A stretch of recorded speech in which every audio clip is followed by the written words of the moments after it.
روز 8 آگوست سال 2023 در شهر بلاگویچنسک ولایت امور در منطقه شرق دور روسیه رید ضد مهاجران دایر شد. رئاست کارهای داخلی ولایت امور این رید را چوربینی نامید و خبر داد که آن از جانب کارمندان فسب و روزگواردیا که نیروهای امان جزء آنند انجام داده شد. در ویدیو که از بلاگویچنسک به پایگاه خبری بامداد فرستاده شد دیده می شود که کارمندان مسلح فسب و امان ده مهاجر دستگیر شده را پشتی هم قطار کرده به بنای پلیس در آورده ایستادند. اما این رید گسترده در بلاگویچنسک چون اکثر ریدهای دیگر ضد مهاجران که با همهمه و دمدمه زیاد صورت میگیرد در نهایت به نتیجه خیلی ناچیز آشکار شدن همگی دو حالت ویران شدن قانونهای مهاجرت روسیه به انجام رسیده است. در ریاست کارهای داخلی ولایت امور به نشریه محلی پورت امور نتیجه های رید را چنین شرح دادند. در جریان تفتیش دو حالت ویران شدن تردیبات بود و باش در روسیه از جانب ساکنان کشورهای خارجی نزدیک آشکار کرده شد. دادگاه هر دوی آنها را به مبلغ 2000 روبل جریمه بسته حکم بیرون کردنشان را از قلمرو روسیه برآورد.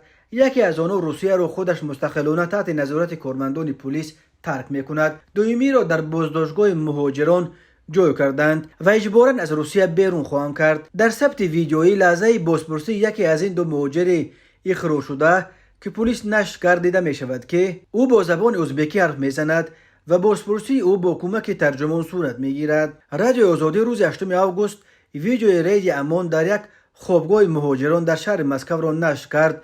به گفته مؤلف نوار این رید روز 7 آگوست سال 2023 صورت گرفته است.